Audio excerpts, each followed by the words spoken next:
Good morning students. Shri Siddhi Vinayak Shikshan Sansthan के study channel पर आप सबका स्वागत है। आज हम पढ़ेंगे कक्षा 8 का 4th चैप्टर पदार्थ, धातु और अधातु। चैप्टर 4 पदार्थ, धातु और अधातु।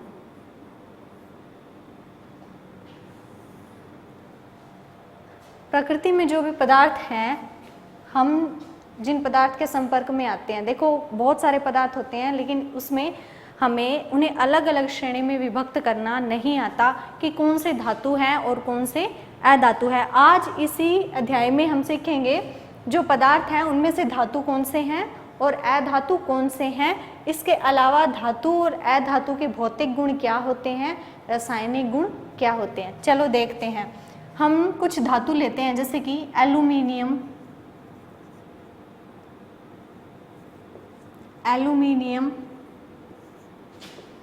तांबा, लोहा, लकड़ी, सल्फर। ठीक है, अब क्या तुम बता सकते हो इनमें से धातु कौन से हैं और अधातु कौन से हैं?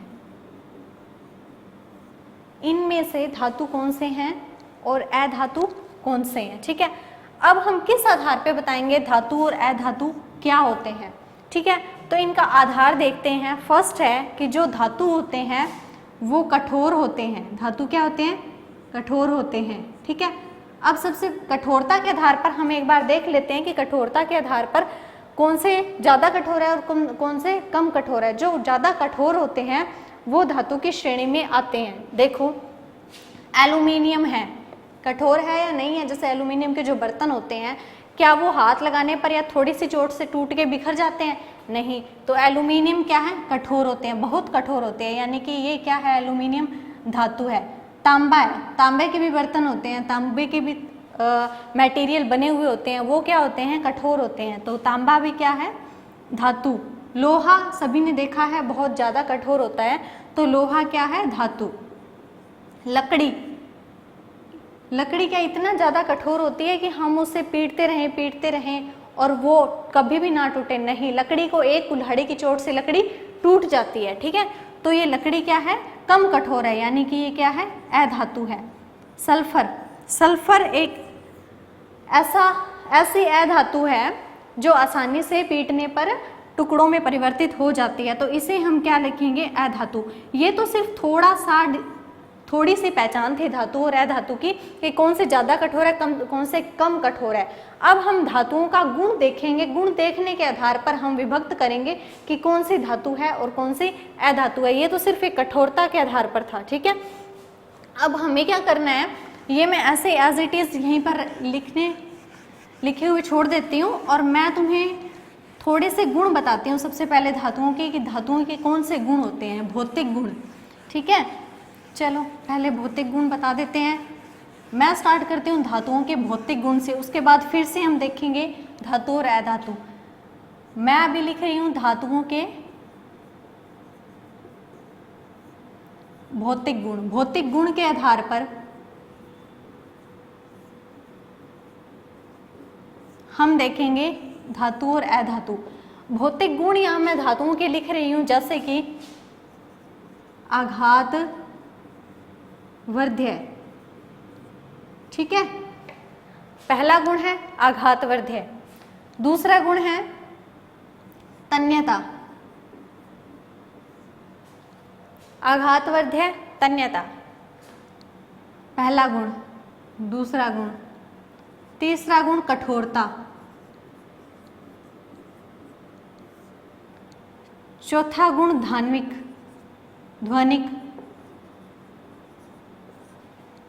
पांचवा गुण चमक। ये जो 5 गुण हैं, इनके आधार पर हमें देखने हैं धातु और अधातु क्या है। ये जो 5 गुण है यही धातुओं के क्या है? भौतिक गुण। ये जो 5 गुण है ये धातुओं के क्या है? भौतिक गुण है। ठीक है, आघात वर्ध्य की बात करते हैं हम। आघात वर्ध्य क्या होते हैं, हमें देखना है आघात वर्ध्य क्या होते हैं। धातुओं का वह गुण जिसे पीटने पर वह चद्दर के समान हो जाती है उसे आघातवर्ध्य कहते हैं। जैसे कभी आपने लोहार को देखा होगा, लोहार क्या करता है, लोहे की शीट को तेज तेज पीटता है, वार करता है, कुल्हाड़ी से वार करता है। इसके अलावा जब लोहे के समान लोहार बनाता है, जैसे कि फावड़ा हो गया, बेलचा हो गया, फावड़ा जब लोहार बनाता है तो उसे सबसे पहले लोहे को गर्म कर कर और उसे पीटता है, हथौड़े से पीटता है, पीटने के बाद में चद्दर बनाता है। तो वे पदार्थ जो पीटने पर चद्दर में रूपांतरित हो जाते हैं, जैसे कि लोहा, उसे क्या कहते हैं, आघातवर्ध्य। यानी धातुओं का वह गुण जिस पर पीटने से धातुएं चद्दर के समान फैल जाती है, आघातवर्ध्य कहलाते हैं। ठीक है, आघातवर्ध्य के आधार पर हम देखते हैं, जैसे कि लोहा हो गया, आघातवर्ध्य है या नहीं, पीटने पर चद्दर बन जाती है। लकड़ी, क्या लकड़ी पीटने पर चद्दर बनती है? नहीं बनती। पीटने पर क्या होती है, वो छोटे छोटे टुकड़ों में विभक्त हो जाती है, लेकिन वो चद्दर नहीं बनती। यानी ये तो धातु है और ये धातु नहीं है। धातु नहीं है तो ये क्या होगी, अधातु। ठीक है, इसके अलावा हम बात करते हैं एल्यूमिनियम। एल्यूमिनियम की चद्दरों को भी तुमने पीटते हुए देखा होगा। जैसे कि कोई संदूक बनाते हैं ना, हमारे घरों में जो संदूक होते हैं वो एल्यूमिनियम की चद्दरों के बनाए जाते हैं। ठीक है, वो किससे बनाए जाते हैं, एल्यूमिनियम की चद्दरों से बनाए जाते हैं। तो चद्दर पीटने पर एल्यूमिनियम चद्दर के समान हो जाता है, तो ये क्या है, धातु है। इसके अलावा मैं लिख देती हूँ पेंसिल का लेड। जो पेंसिल की नोक होती है ना, जिससे हम लिखते हैं, उसे बोलते हैं पेंसिल की लेड। ठीक है, अब पेंसिल है, पेंसिल की जो बीच वाला सलेटी रंग का जो पदार्थ पेंसिल के अंदर होता है, जिसे हम छीलकर लिखने के काम में लेते हैं, वो होती है पेंसिल की लेड। तो उसे तुम तोड़ोगे तो क्या वो चद्दर बन जाएगी? नहीं, उसके छोटे छोटे पाउडर बनेंगे। तो वो धातु है या नहीं है? नहीं है, यानी ये अधातु है। तो आघातवर्ध्य समझ में आ गया, धातुओं का वह गुण जिसके कारण धातुएं पीटने पर चद्दर के समान परिवर्तित हो जाती है, चद्दर बन जाती है धातुओं की, उसे कहते हैं आघातवर्ध्य। ठीक है, सेकंड आता है तन्यता। तन्यता का क्या मतलब होता है? तन्यता, हाँ है किसी को पता? तन्यता का मतलब है, यहाँ मैं लिख देती हूँ, जैसे आघातवर्ध्य मैंने समझाया, तो आघातवर्ध्य यानी चद्दर। तन्यता, अब तन्यता क्या होती है? तन्यता का मतलब है तार बनाना। तन्यता का क्या मतलब है? तार बनाना। जैसे कोई भी धातु है, क्या हम उसके तार बना सकते हैं? अगर कोई भी चीज पदार्थ है उसके हम तार बना सकते हैं तो वो क्या है? धातु है। ये सभी धातुओं के गुण हैं। अगर ये गुण उनमें होंगे तो वो पदार्थ क्या होगी? धातु होगी। तन्यता यानी तार बनाना। अब देखते हैं तार कैसे बनते हैं। जैसे कि लोहे के तार होते हैं, यानी लोहा क्या है? लोहे में तन्यता का गुण है, उसके हम तार बना सकते हैं। इसके अलावा और क्या क्या चीज़ें हैं जिसकी हम तार बना सकते हैं? जैसे कि कॉपर, तांबा। ठीक है, तार किसके बनते हैं? लोहे के, तांबे के। ठीक है, तांबे के तार जैसे क्या होता है कि जो घरों में बिजली के तार होते हैं ना प्लास्टिक के अंदर, तो उस प्लास्टिक को अगर हम उतारने के बाद में देखें तो अंदर कॉपर वायर होती है, तांबे के तार होते हैं। यानी तांबा एक ऐसी धातु है जिसके हम तार बना सकते हैं। तो पदार्थ का वह गुण जिसके कारण हम उसके तार बना सकते हैं या तार बनाए जा सकते हैं, वह गुण क्या कहलाता है? तन्यता। ठीक है, दूसरा गुण कंप्लीट हो गया, तार बनाना। तीसरा कठोरता। कठोरता सभी को पता है। ये क्या? ये डस्टर है, ये प्लास्टिक है, तो इसे अगर मैं तोड़ूंगी जोर जोर से, इसके ऊपर हथौड़ा मारूंगी, ठीक है, तो क्या ये नहीं टूटेगा? टूट जाएगा। ठीक है, टूट जाएगा तो ये धातु नहीं है। जैसे कि लोहा, लोहे के ऊपर जोर जोर से हथौड़ा मारने पर वो टूटता नहीं है, लेकिन अगर उसे गर्म करके हथौड़ा मारे तो फैल जरूर जाएगा, लेकिन टूटेगा नहीं। तो उस कठोरता के आधार पर क्या है? लोहा एक उदाहरण है, बहुत अच्छा। ठीक है, इसके अलावा एल्यूमिनियम। ठीक है, कठोरता। फिर आता है ध्वनिक। ध्वनिक का मतलब होता है ध्वनि। ध्वनिक का क्या मतलब होता है? ध्वनि। अब ध्वनि जैसे कि ऐसा पदार्थ जिसमें एक विशेष प्रकार की ध्वनि हो, गायन ध्वनि हो। जैसे कि एक लोहे का एक सिक्का है, 1 रुपये का सिक्का है, वो मैंने नीचे गिराया। ठीक है, कैसे ध्वनि आती है? एक गायन, एक अलग प्रकार की ध्वनि आती है ना, टन करके, तो वो धातु की ध्वनि होती है। इसे मैंने गिराया, इसमें वैसी ध्वनि नहीं आएगी जैसे कोई चीज़ पटकी है, नॉर्मल सी ध्वनि आएगी, तो ये धातु नहीं है। अगर एक मैंने लोहे का सिक्का या 1 रुपये का सिक्का मैंने नीचे गिराया, उसमें एक विशेष प्रकार की ध्वनि निकलेगी, धातुओं में एक विशेष प्रकार की ध्वनि पाई जाती है। इसके अलावा जो मंदिर की घंटी होती है, पीतल की होती है ना, पीतल की मंदिर की जो घंटी होती है, उसे हम बजाते हैं मंदिर में एंटर करने के टाइम, पूजा अर्चना के समय, तो बजाने से एक अलग सा साउंड पैदा होता है, अच्छे से ध्वनि आती है ना। तो वो क्या होता है, उसका गुण होता है, धातु का गुण होता है। धातु कौन सा होता है वहाँ, पीतल। ये जो मैं एग्जाम्पल लिख रही हूँ, इसे मैं बॉक्स में बंद कर रही हूँ, ये इसके अच्छे से बेस्ट एग्जाम्पल है, ठीक है। तार बनाना, तन्यता, तांबा, जैसे तांबे के तार मैंने बन सकते हैं, ये इसके उदाहरण लिख रही हूँ मैं बॉक्स में जो सामने बंद है। तो पीतल की घंटी होती है, उसे हम बजाते हैं तो उससे एक विशेष प्रकार का साउंड हमें सुनता है, ठीक है। तो वो जो गुण है वो धातु में पाया जाने वाला गुण है, एग्जाम्पल पीतल की धातु में, ठीक है। इसके बाद में ध्वनि जैसे कंप्लीट हो गई है, समझ में आ गया। जैसे 1 रुपये का सिक्का मैंने गिराया है, मंदिर की घंटी मैंने बजाई है, तो वो धातु है, उनमें एक विशेष प्रकार का साउंड पैदा होता है। फिर है चमक। चमक तो तुम सभी को पता ही है कि जो धातु है, धातु में एक विशेष प्रकार की चमक पाई जाती है। जैसे लोहा है, लोहे को मैंने बाहर धूप में रखा है तो वो मतलब दूर तक उसकी चमक है जो हमें दिखाई पड़ जाती है कि हाँ भाई वहाँ लोहा पड़ा है, ठीक है। एक लकड़ी है, मैंने पेड़ से एक लकड़ी तोड़ के रखी है और वहीं मैंने पास में एल्यूमिनियम के कुछ बर्तन रखे हैं, तो ज़्यादा चमक किस में होगी, लकड़ी में या एल्यूमिनियम के बर्तन में? एल्यूमिनियम के बर्तन में ज़्यादा चमक होगी, ठीक है। तांबे का बर्तन मैंने रखा हुआ है और एक तरफ मैंने क्या रखा है, प्लास्टिक का डस्टर ही मान लो, डस्टर रख दिया, तो तांबे का बर्तन में ज़्यादा आकर्षक चमक होगी या प्लास्टिक में? तांबे के बर्तन में। यानी जिन पदार्थों में एक विशेष प्रकार की चमक पाई जाती है वो धातु कहलाते हैं। चमक, सबसे चमक के लिए मैं यहाँ लिख देती हूँ एल्यूमिनियम।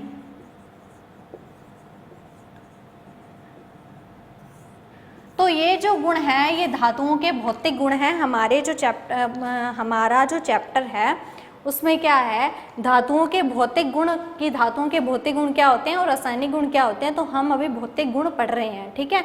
भौतिक गुण में एक और आता है, मैं इसे साफ कर देती हूँ, छठा गुण मैं आगे लिख रही हूँ।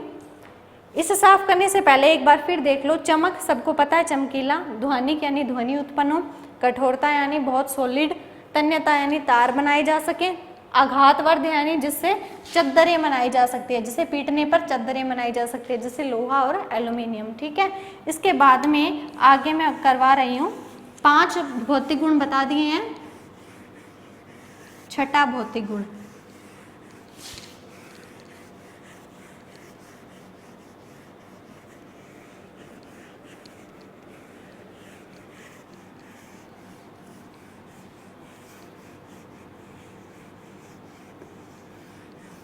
छठा भौतिक गुण है विद्युत के सुचालक। विद्युत के सुचालक, ठीक है। तो विद्युत के सुचालक होते हैं या नहीं होते? धातु होते हैं, क्योंकि हम धातुओं के गुण पढ़ रहे हैं। तो धातु क्या होते हैं? विद्युत के सुचालक होते हैं। एक होता है कुचालक, एक होता है सुचालक। कुचालक का मतलब है कि उसमें से विद्युत या इलेक्ट्रिसिटी ट्रांसफर ना हो, उसे तो कहते हैं कुचालक। और सुचालक क्या होता है कि वह पदार्थ जिसके अंदर से विद्युत का प्रवाह आसानी से हो सके, उसे हम क्या बोलते हैं? सुचालक। जो दो धातुएं हैं, धातुओं के अंदर विद्युत का प्रवाह, बिजली आराम से ट्रांसफर हो जाती है, इलेक्ट्रिसिटी आसानी से ट्रांसफर हो जाती है, तो धातु क्या होते हैं? विद्युत के सुचालक होते हैं। अब मैं तुम्हें उदाहरण बताती हूँ विद्युत के सुचालक के। जैसे कि तांबा है, ठीक है। हर एक बिजली के तार में तांबे के तार होते हैं। हर एक बिजली का तार जो भी हो, अगर उस प्लास्टिक कवर को हम खोल के देखें, उस प्लास्टिक कवर के अंदर जो तार होती है वो कॉपर वायर होती है, तांबे की होती है। तांबे की क्यों होती है? क्योंकि एक तांबा एक ऐसी धातु है जो विद्युत का बहुत ही अच्छा सुचालक है। तांबे में से विद्युत प्रवाहित हो सकती है, ठीक है। उदाहरण क्या है इसका? तांबा। इसके अलावा लोहा भी एक ऐसी धातु है जिसके अंदर से, यानी जितनी भी धातुएं हैं ना, उसमें से विद्युत का प्रवाह आसानी से हो सकता है। अब मैं 2 चीज़ लिख रही हूँ। एक तो मैं यहाँ लिख रही हूँ लोहा, ठीक है। एक मैंने यहाँ लिखा लकड़ी, अब तुम मुझे बताना किस में से विद्युत प्रवाहित होती है, किस में से नहीं होती। ठीक है, अगर मैं एक सर्किट बनाऊं, जैसे ये सेल है, मैंने ये सेल बनाया है, ये मैंने तार लगा दिया है, लोहे के लिए मैंने क्या लिया है, एक कील ली है लोहे की। ठीक है, लोहे की कील ली है,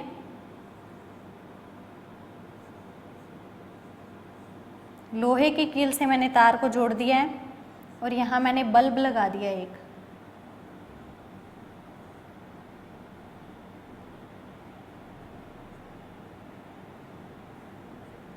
अगर मैं इस सर्किट में, अगर मैं इस विद्युत सर्किट में एक लोहे की कील जोड़ दूं तो बल्ब जलेगा या नहीं जलेगा।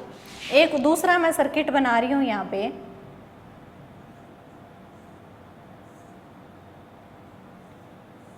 यहाँ मैंने लकड़ी का टुकड़ा जोड़ दिया, एक लकड़ी का टुकड़ा जोड़ दिया, फिर मैंने बल्ब लगा दिया है। अब मैं बल्ब जलाने का प्रयास करूंगी। अब तुम मुझे ये बताओ कि ये वाला बल्ब जलेगा या नहीं जलेगा। ये तो क्या लगाई है मैंने, लोहे की कील। क्या लगाई है, लोहे की कील। ये मैंने लगाई है लकड़ी का टुकड़ा।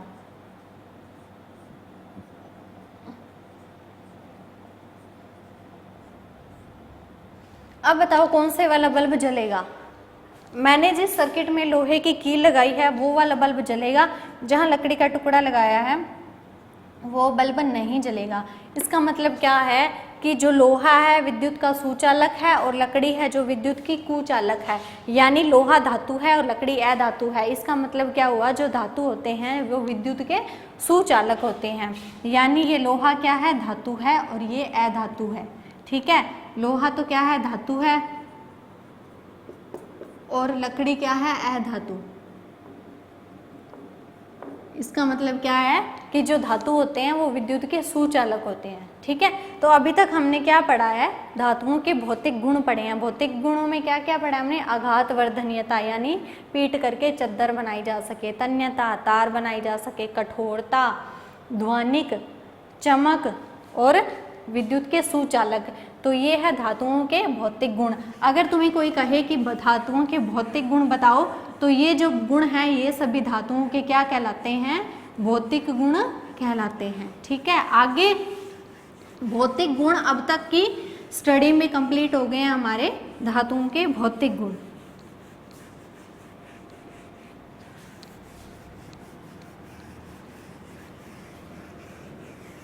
धातुओं के भौतिक गुण कंप्लीट हो चुके हैं।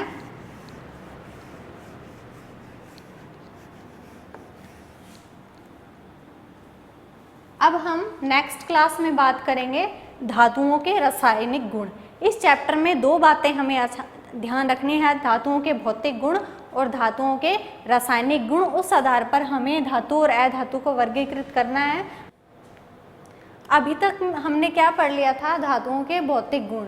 क्या पढ़ लिया था, धातुओं के भौतिक गुण। दो गुण होते हैं किसी भी धातु के, भौतिक गुण और रासायनिक गुण।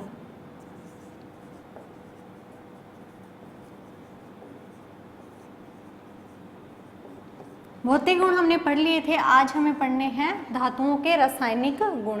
रासायनिक गुणों में हमें क्रियाएं करवानी पड़ती है धातुओं की, ऑक्सीजन के साथ, जल के साथ, ठीक है, अम्लों के साथ, क्षारों के साथ। इस तरीके से हमें क्रियाएं करके हमें चेक करना पड़ता है कि ये जो धातु है ये विभिन्न प्रकार से क्रियाएं कैसे करते हैं और क्या बनाते हैं। ठीक है, तो हम स्टार्ट करते हैं फिर से 1 बाय 1 रासायनिक गुण।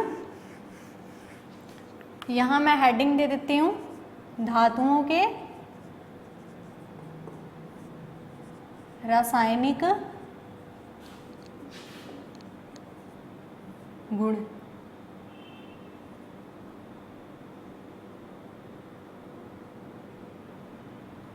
ठीक है, रासायनिक गुण में मैं स्टार्ट कर रही हूँ। पहला, वायु से, या लिख देती हूँ ऑक्सीजन से, ज़्यादा सरल रहेगा। ऑक्सीजन से अभिक्रिया,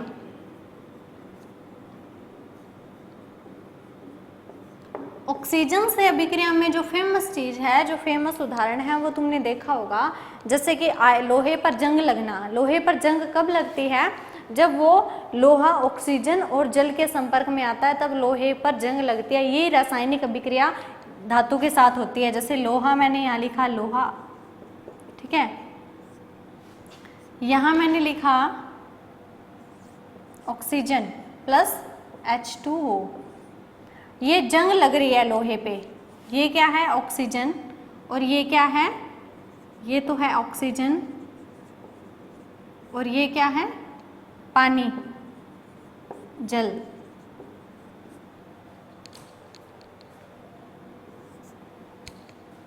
अब यहाँ ये जंग का सूत्र है।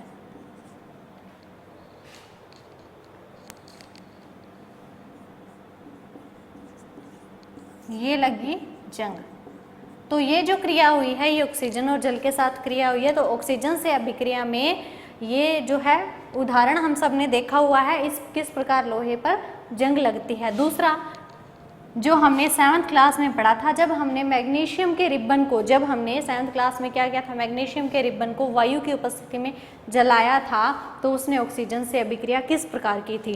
जैसे ये मैग्नीशियम है, इसे हम अगर जलाएंगे तो ऑक्सीजन चाहिए, ऑक्सीजन की उपस्थिति में जलेगा ये लो जी, ये बन गया मैग्नीशियम ऑक्साइड। यानी धातु ऑक्सीजन से अभिक्रिया जब धातु करते हैं तो क्या बनता है? ऑक्साइड बनता है। क्या बनता है? ऑक्साइड बनता है।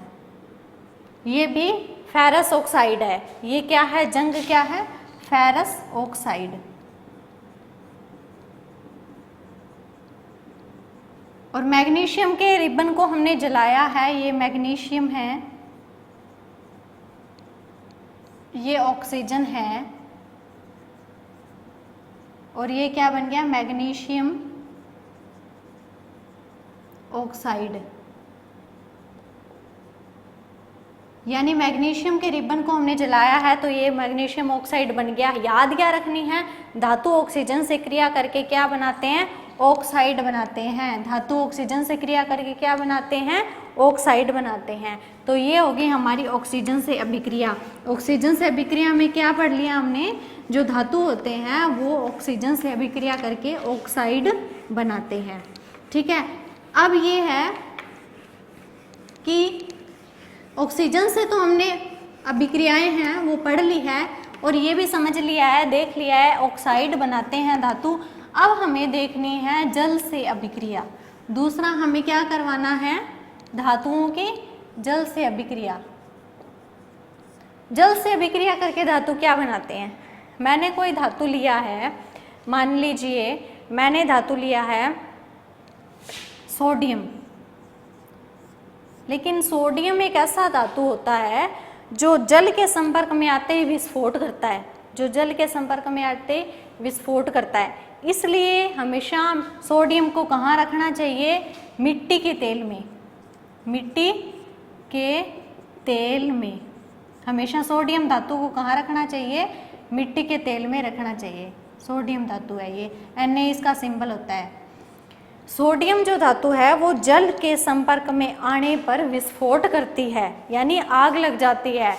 इस वजह से सोडियम धातु को कहाँ रखा जाता है? हमेशा मिट्टी के तेल में। लेकिन हम अगर सोडियम धातु की जल के साथ अभिक्रिया कराएंगे तो हम देखेंगे क्या बनता है। तो जल के साथ अभिक्रिया कराने के लिए हमें क्या करना है? गेहूं के दाने जितना सोडियम लेना है। गेहूं के दाने जितना सोडियम लेकर उसे रुई में लपेटना है। ठीक है, उसके बाद में एक बीकर लेना है। बीकर को पानी से भर दिया और इसमें इतना सा सोडियम धातु है जो मैंने डाल दिया, इसमें छोटा सा गेहूं के दाने के जितना। तो देखते हैं क्या होता है। अब देखते हैं क्या होता है। ठीक है, तो क्या बनता है? Sodium oxide plus hydrogen.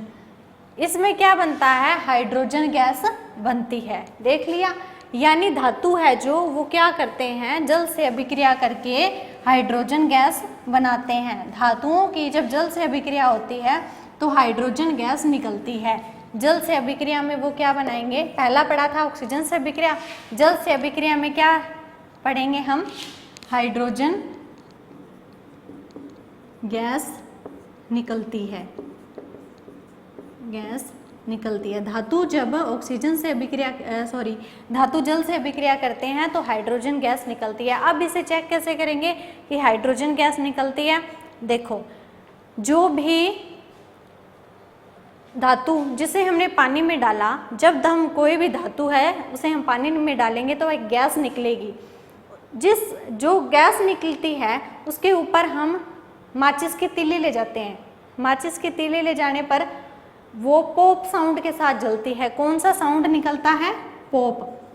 जैसे कि सोडियम धातु को जल में डाला था, जल में डालते ही एक गैस निकली थी, तो साउंड कौन सा निकला था? पॉप। पॉप के साथ गैस निकलती है। उस गैस के ऊपर हम जलती हुई माचिस की तीली लेकर जाएंगे, जलती हुई नहीं, माचिस की तीली लेकर जाएंगे हम, तो क्या करती है वो माचिस की तीली है जो पॉप साउंड के साथ जलती है, तो ये वाला साउंड निकलता है, तो इसका मतलब होता है हाइड्रोजन गैस। हाइड्रोजन गैस वहाँ पर क्या है? उपस्थित है। तो धातु जब जल से अभिक्रिया करते हैं तो कौन सी गैस निकलती है? हाइड्रोजन गैस निकलती है। एक होता है फास्फोरस धातु। कौन सी धातु होती है? फास्फोरस धातु। फास्फोरस धातु जल और वायु के संपर्क में आने पर फास्फोरस धातु में क्या होता है? विस्फोट होता है, ठीक है। और एक सोडियम धातु याद रखनी है। सोडियम धातु ऑक्सीजन के संपर्क में आने पर जल के संपर्क में आती है ना, तो विस्फोट होता है। इसलिए सोडियम धातु को हमेशा मिट्टी के तेल में रखना चाहिए। और जल से अभिक्रिया करके धातुएं क्या बनाती है? हाइड्रोजन गैस बनाती है। अब मैं एक चीज़ तुम्हें बता देती हूँ, लिटमस पत्र जो हमने क्लास 7वीं में भी पढ़ा था, लिटमस पत्र। लिटमस पत्र क्या होते हैं? ये चेक करने के लिए पता लगाते हैं, काम में लिए जाते हैं कि वो कोई भी पदार्थ अम्लीय है या क्षारीय है। जब कोई भी धातु होती है ना, धातु, उसके ऑक्साइड क्या होते हैं? क्षारीय। उसके ऑक्साइड होते हैं क्षारीय। और अधातु होती है अधातु, उसके ऑक्साइड होते हैं अम्लीय। ऑक्साइड कब बनते हैं? ऑक्सीजन से अभिक्रिया कराने पे ऑक्साइड बनते हैं, ठीक है। हमने पहले ऑक्सीजन से अभिक्रिया पढ़ी थी, जल से अभिक्रिया से पहले। उसमें क्या क्या था?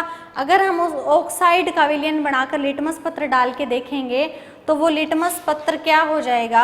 धातु के ऑक्साइड में डालने पर लिटमस पत्र का रंग हो जाएगा लाल से नीला, और अधातु के ऑक्साइड में डालने पर लिटमस पत्र हो जाएगा नीले से लाल, ठीक है।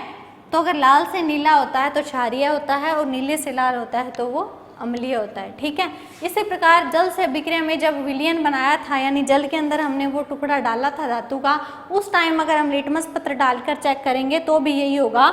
जो धातु होगी, धातु का जो जल के साथ विलयन होगा, धातु का जो विलयन होगा वो क्षारीय होगा, और अधातु का जो विलयन होगा वो अम्लीय होगा। यानी हमें ये बात ध्यान में रखनी है, चाहे वो ऑक्साइड हो चाहे वो जल का विलयन हो, धातु का तो क्या होता है? क्षारीय, और अधातु को क्या होता है? अम्लीय। ऐसे याद रखेंगे हम, ऐसे अम्लीय, और दूसरे का धातु का क्षारीय, ठीक है।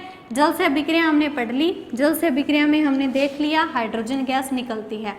अब हम पढ़ेंगे अम्लों से अभिक्रिया। धातुओं की किसके साथ अभिक्रिया? अम्लों से।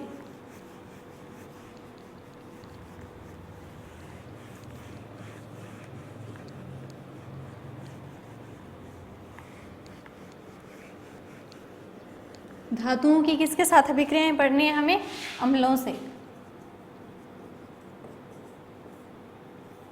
तीसरी, पहली हमने पढ़ी ऑक्सीजन से अभिक्रिया, दूसरी हमने पढ़ी क्षारों से अभिक्रिया। अब हम पढ़ रहे हैं अम्लों से अभिक्रिया।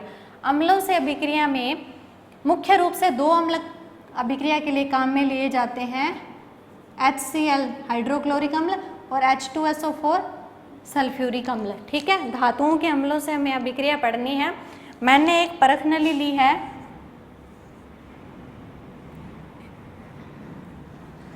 मैंने एक क्या ली है? परख नली ली है। परख नली में मैंने डाला है HCl या H2SO4 एसिड, H2SO4 एसिड डाला है। इसमें मैंने एक जिंक धातु का टुकड़ा डाला है। जिंक धातु है, H2SO4 एसिड है, तो क्या होगा? देखिए, H2SO4 है और जिंक धातु मैंने डाल दी है, तो ये बन जाएगा जिंक सल्फेट प्लस हाइड्रोजन। इसमें क्या निकलती है? हाइड्रोजन गैस निकलती है। कौन सी गैस निकली? हाइड्रोजन गैस निकली। यानी अम्लों से अभिक्रिया करवाते हैं ना धातुओं की, तो भी कौन सी गैस निकलती है? हाइड्रोजन गैस निकलती है। कौन सी गैस निकलती है? हाइड्रोजन गैस निकलती है। ठीक है, और वही प्रोसेस फिर से करना है। जो गैस निकलती है उसके सामने हम माचिस की तीली लेके जाते हैं। माचिस की तीली है ये लेके जाते हैं, तो वो पॉप साउंड के साथ जलती है। माचिस की तीली लेकर जाएंगे तो वो पॉप साउंड के साथ जलती है। इसका मतलब क्या? हाइड्रोजन गैस निकली। यानी धातुओं की अम्लों के साथ अभिक्रिया कराने पर हाइड्रोजन गैस निकलती है। अगर हम अधातु के अम्लों के साथ अभिक्रिया कराएं तो क्या होगा? अधातुओं की अम्लों के साथ अभिक्रियाएं कभी नहीं होती, सिर्फ धातुओं के अम्लों के साथ अभिक्रियाएं होती है। जैसे जिंक धातु के H2SO4 के साथ अभिक्रिया कराई तो इसमें क्या है? हाइड्रोजन गैस निकली। ठीक है, ये हो गया हमारा अम्लों से अभिक्रिया।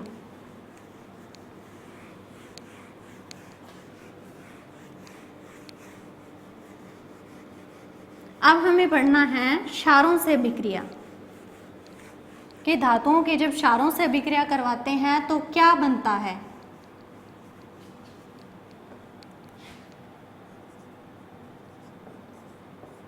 चौथा, क्षारों से अभिक्रिया। वही एक क्षार लेना है जो लेबोरेटरी में हम काम में लेते हैं। क्षार वो होता है sodium hydroxide NaOH2।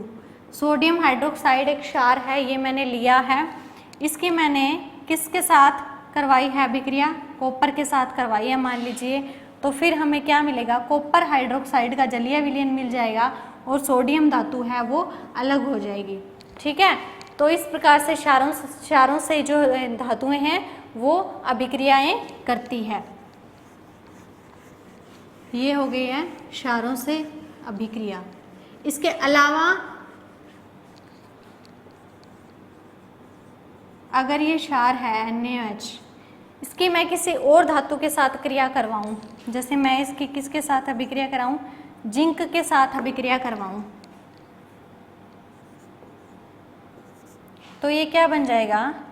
Zinc hydroxide, और सोडियम धातु है वो निकल जाएगी।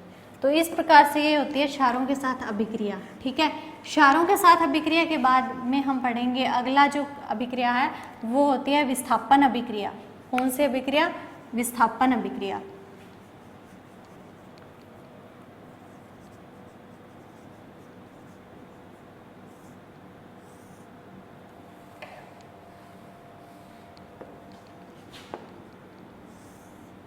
विस्थापन अभिक्रिया।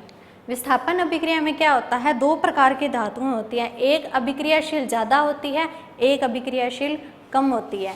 जब दो धातुएं आपस में अभिक्रियाएं करती है तो अधिक अभिक्रियाशील धातु कम अभिक्रियाशील धातु को विस्थापित कर देती है, जिसे क्या बोलते हैं? विस्थापन अभिक्रिया। देखो जैसे जिंक सल्फेट है, कॉपर सल्फेट का जलीय विलयन है। कॉपर सल्फेट का क्या है? जलीय विलयन है। इसमें मैंने एक जिंक धातु का टुकड़ा डाला है, तो क्या बन जाएगी आगे? जिंक सल्फेट है जो कॉपर सल्फेट के जलीय विलयन से जो जिंक है वो कॉपर को अलग कर देता है और इस सल्फेट के साथ में खुद कंबाइंड हो जाता है। जिंक क्या करता है? इसमें से कॉपर को अलग निकाल देता है, सल्फेट के साथ अपना विलयन बना लेता है और कॉपर को क्या है? अलग निकाल देता है। तो यानी जिंक क्या है? वो अधिक अभिक्रियाशील था, उसने कॉपर को अलग कर दिया, विस्थापित कर दिया कॉपर को और सल्फेट के साथ खुद जाके बैठ गया। तो ये जो अभिक्रियाएं होती हैं ये कौन सी अभिक्रिया होती है? विस्थापन अभिक्रिया। एक एग्जाम्पल और, इसी प्रकार अगर कॉपर सल्फेट के जलीय विलयन में मैं आयरन का टुकड़ा डालूं तो ये क्या करेगा? ये आयरन है, उसी प्रकार आयरन सल्फेट का जलीय विलयन बन जाएगा और ये क्या करेगा? कॉपर को इससे अलग निकाल देगा, कॉपर को इससे अलग निकाल देगा। इसका मतलब क्या है? ये आयरन भी कॉपर से ज़्यादा अभिक्रियाशील है, इसीलिए इसने कॉपर को अलग निकाल दिया, कॉपर को विस्थापित कर दिया और सल्फेट के साथ अपना विलयन अलग बना लिया। तो ये जो अभिक्रियाएं हैं ये कौन सी अभिक्रियाएं कहलाती है? विस्थापन अभिक्रिया, जिसमें दो अभिक्रियाशील धातुएं आपस में क्रियाएं करती है अधिक अभिक्रियाशील धातु कम अभिक्रियाशील धातु को उसके विलयन से विस्थापित कर देती है। ये कौन सी अभिक्रियाएं होती हैं? विस्थापन अभिक्रियाएं। ठीक है, इसी प्रकार अगर मैं जिंक सल्फेट के विलयन में कॉपर डालूं तो क्या होगा? क्लास में तुम मुझे इस बात का जवाब देना। मैं तुमसे ये क्वेश्चन करूंगी, ये तुम्हारे लिए क्वेश्चन लिखा है मैंने यहाँ।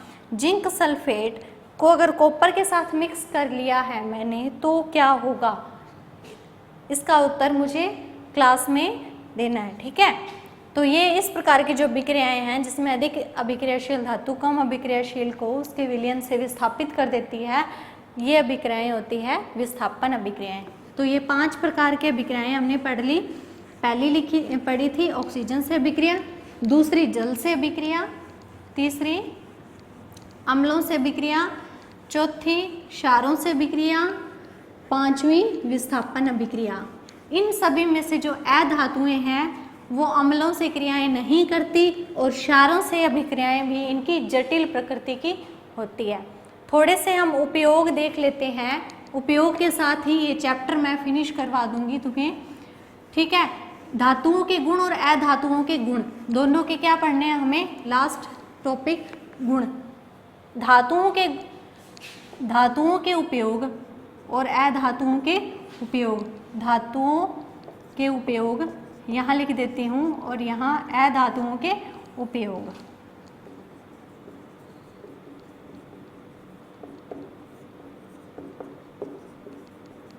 देखो, जो धातु है हमने पढ़ी, उनकी प्रकृति चमकदार होते हैं, कठोर होते हैं, आघातवर्धनी होते हैं, तन्य होते हैं, ऊष्मा के सुचालक होते हैं। तो उसी प्रकार धातुओं के उपयोग कठोरता के आधार पर, इन सब गुणों के आधार पर किस में होते हैं? धातुओं के उपयोग वाहनों में, क्योंकि ये बहुत कठोर होते हैं तो इनके उपयोग वाहनों में, कारखानों में। ठीक है, इन्हीं गुण का उपयोग करते हुए वाहनों में उपयोग होते हैं, कारखानों में उपयोग होते हैं। इसके अलावा कहाँ इसका उपयोग किया जाता है? फैक्ट्रियों में, कारखानों में, मशीनों में, बर्तनों में, बिजली घर में। तो ये उपयोग किसके हैं? धातुओं के। अधातुओं के जैसे ऑक्सीजन गैस वगैरह अधातुओं के उपयोग होते हैं। श्वसन में ऑक्सीजन गैस ली जाती है, पेड़ पौधों में, पेड़ पौधों के उर्वरकों में। तो ये क्या है? अधातुओं के उपयोग। तो ये अपना चैप्टर होता है कंप्लीट।